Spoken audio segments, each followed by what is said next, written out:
Hi, everybody. I hope you are all well. Okay. Today, I want to speak about, um, partial truths and how they bait you.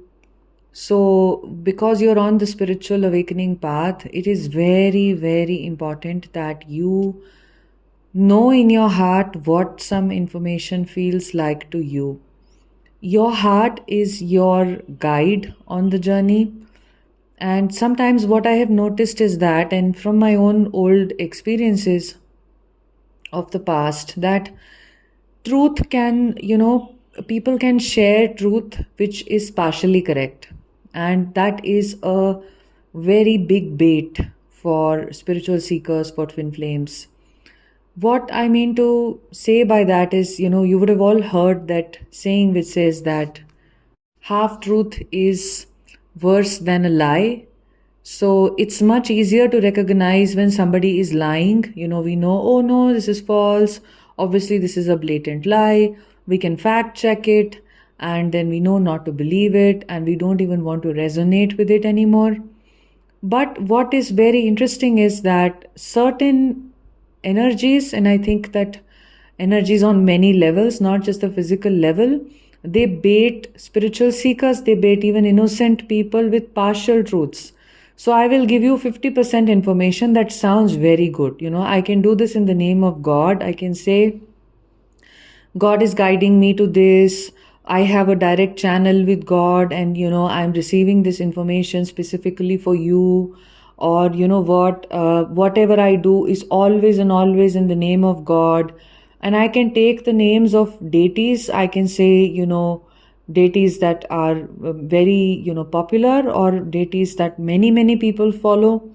So they can be Hindu deities, they can be Jesus, they can be anybody that I can just take the name, and that is also a way where you will believe that because you are a believer and you have your own personal connection with the deity or that form of the divine, and you will get baited and you will think, okay, yeah, that makes sense if she's sharing this in the name of Archangel Michael, or Jesus, or Ma Kali, or Hanuman, and constantly she's only speaking of these gods and all that stuff.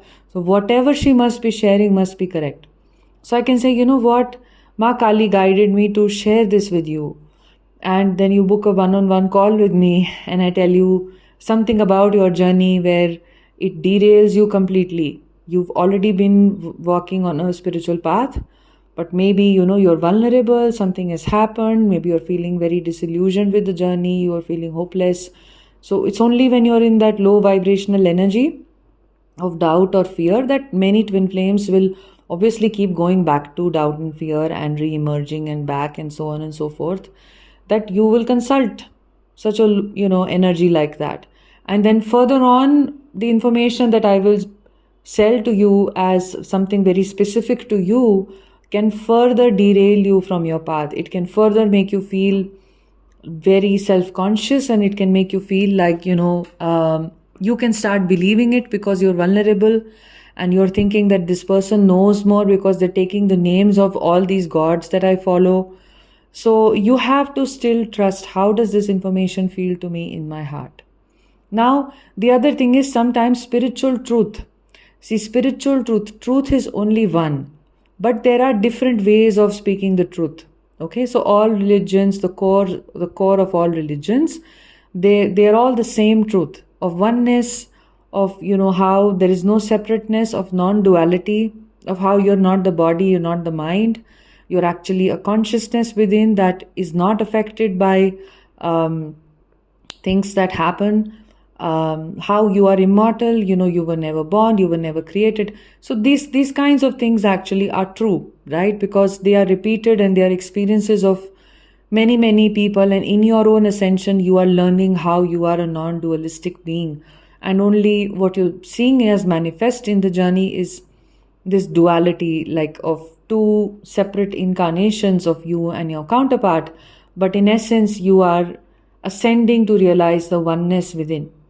So this is the truth of the journey. So now what people can do is they can share very different information with you. So maybe 30-40% of the lecture, the video the content, the write up, whatever it is, can sound extremely true to you. So you'll say, yes, wow, this person is speaking so much about the oneness of twin flames and this, that, or oneness of this consciousness.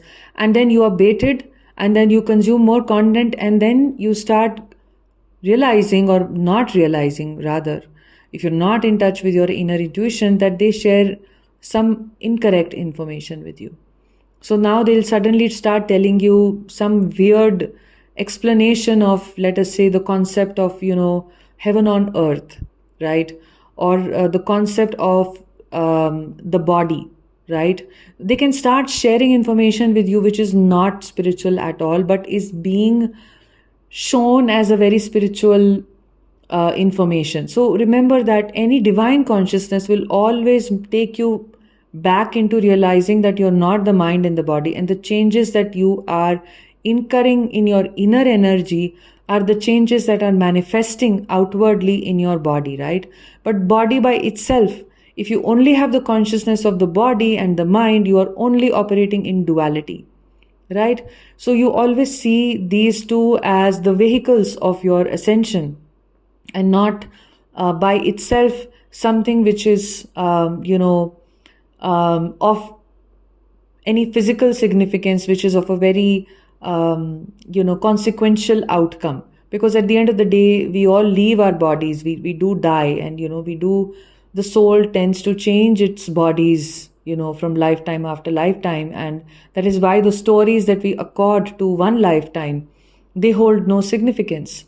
Like when an unconscious being, a being who has not thought about spiritual matters at all, when that being leaves the body, there are many realized masters who speak of this, and that is where, from where I'm borrowing this, is that the soul gets extremely confused, right? Like, as to what happened. Oh, this is my body, and all the stuff that I'd not go into, because this is a platform where so many people from so many cultures listen.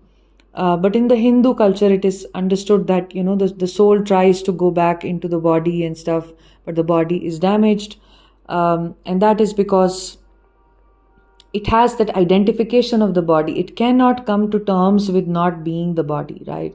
And that is where powerful, helpful forces also assist the soul and all of that stuff to realize that you were never the body, you were never the story. Maybe the person was going for a meeting, the person was going, has children, grandchildren, or a business or money, or these kinds of obsessions are going on, and suddenly death arrives and all these obsessions are of no significance, is very unthinkable, right? Is very much beyond the consciousness that the soul is existing in. So it is said that Shiva sits in the cremation grounds. Now I know I'm going on a whole tangent here. I'm aware of that. Okay. But I always speak with the flow. So why he sits in the cremation grounds is because he awaits people, who are about to leave their bodies, or such beings that have to assist these beings to realize who you are. You were never born. You were never going to die. This was just a form that you've taken. So now what can happen is, what I've noticed is, and this is coming from my own personal observation, that certain schools of teaching, and especially twin flame teaching and spiritual teaching, can give you all this stuff about oneness and all this stuff about you and your twin are one. But then they take you back very strongly to the energy of you being a dualistic being, right? Which is so false. So they'll make the mind and its creations and its stories seem extremely important, or they'll make the body and the significance of the body, as they'll overplay the significance. Of course, we have to look after our bodies. We have to love and accept our bodies. This is the vehicle through which we are ascending. It's extremely, extremely important to do that. And that is the whole process of a spiritual seeker, is to find the balance between mind, body, and energy. And you yourself will know this from so many concepts, such as the pyramid, or, any other concept of what the significance is of all of these three. The truth is, as you are ascending energetically, as your consciousness is ascending and you're shedding older layers, such a shedding also happens in your body. And you also have, ascension symptoms in the body.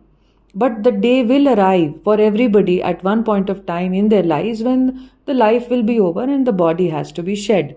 So we always live with the awareness of not being the body.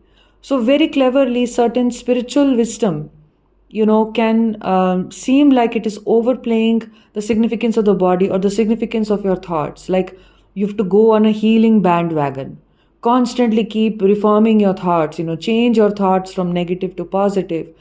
So you still are going to live in the realm of the thought. So you keep working with affirmations and, with changing your thoughts, or with trauma from the past. You keep sort of going over and over and over for years and years and years.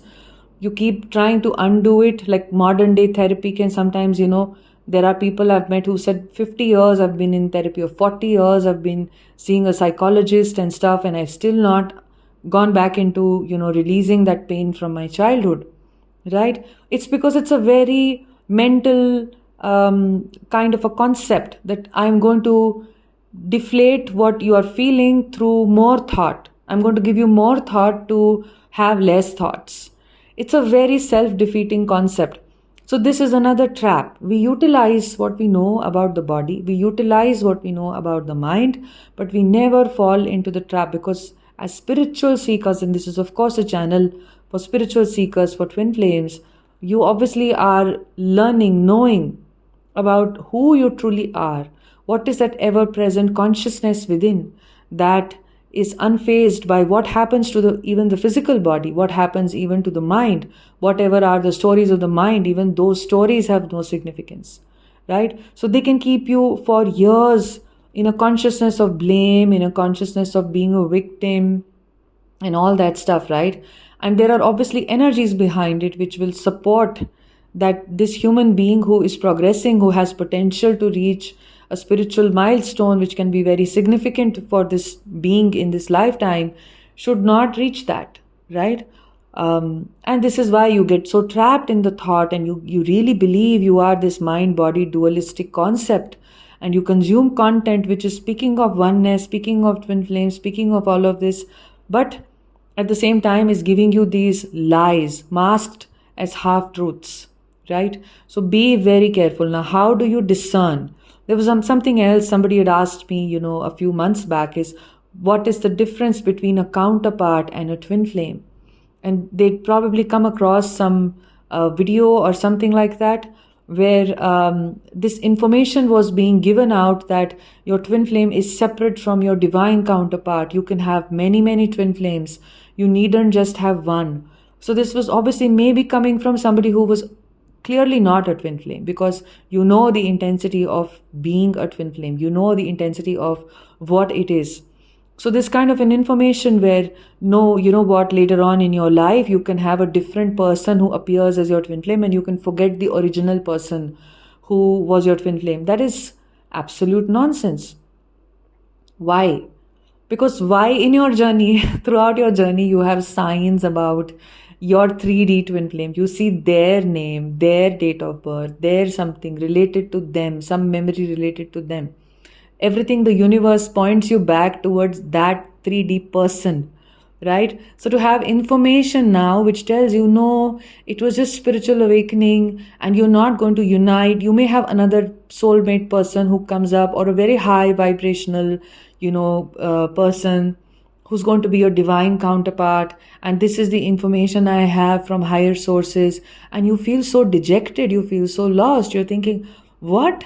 Really? Is this true? So this person and I, so you see how this entire message just then makes you feel very hopeless, and you start thinking, oh my God, what have I done? I've invested so much of my time and energy, and so much of my feeling and emotion is attached to this. I thought this was the ascension process I'm going into. Now you start feeling hopeless.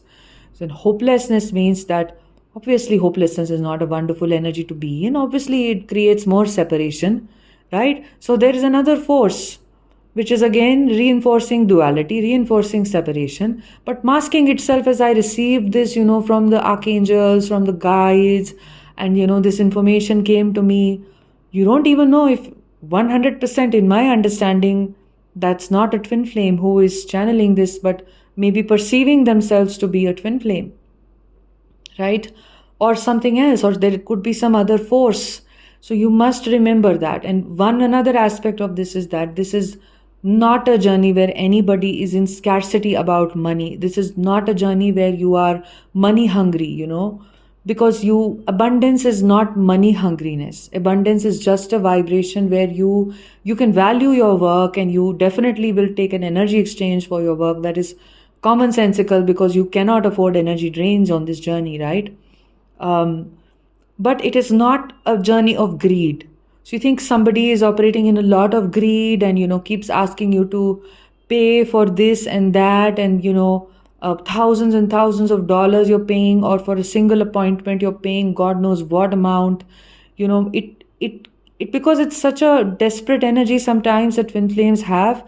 And in the beginning, when you're starting off, you don't even know your own power.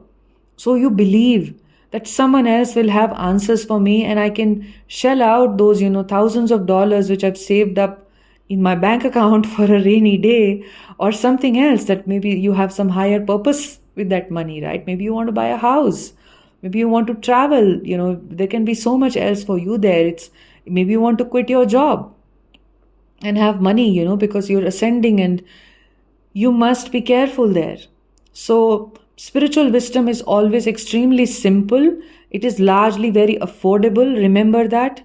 Maybe the definition of affordability may vary. Someone may just think, I want to just spend maybe $50, to have like a 2 hour call with somebody. That's, of course, an obnoxious expectation, right?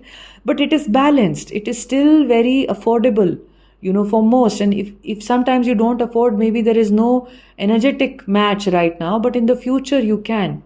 It's never about emptying your bank accounts to talk to somebody. It's not that. And it's not going to ever be something where you spend so much money to just have access to spiritual wisdom.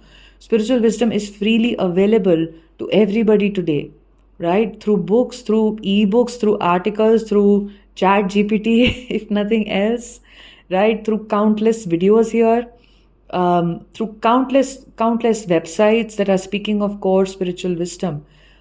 So, although there is a lot that is happening on the planet right now, where the planet is ascending, and there are obviously great, wonderful new light codes that are arriving here so regularly, and solar flares are affecting, the amount of energy that is available to the earth. So, which means that we have more energy now, which allows us to ascend higher. There is a huge shift that is happening on the planet. The earth is going through a complete transformation. There is a whole alignment happening with the spiritual truth. But the truth remains the same as it was 2000 years ago, as it is today. The truth is that you are not a being which is limited to the body and the mind. And to reach that truth, all you have to do is cultivate a sense of awareness, cultivate a sense of presence, to stop associating with the same stories of your mind. And yes, I'm completely sympathetic to the idea that sometimes we've had very traumatic childhoods where the stories of the mind and the whole painful experience will not allow presence to be felt that easily. So I know that all that pain has to be released, and that is naturally also happening in your journey in the dark night of the soul. And you also have assistance and guidance to do this kind of shadow work integration through awareness, not through some complicated stuff, right? And you're guided here. Your modality will find you.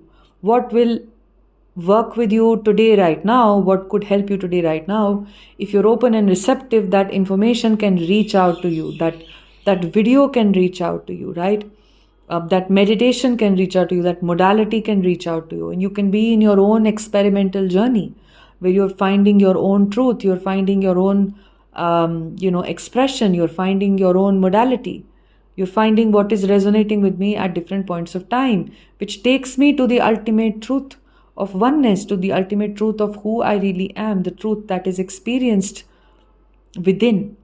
So you have to be careful of these partial truths, which sometimes will mask themselves as, wow, accurate information, oh, this person is claiming that they're twin flame, and they are, they have children with their twin flame and all that stuff, so they must be very, very evolved.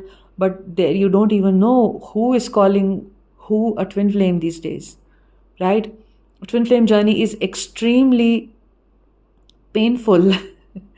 You have so many signs that you've met your twin. I've done several videos on this as to, is this your twin flame, or is this a false twin flame? And in the past, I've explained all of this to you. You go through a full-fledged spiritual awakening. You see yourself in another person. That is a very real experience of it. You start looking alike, like that person. There are so many things that happen that your entire consciousness goes through a shift.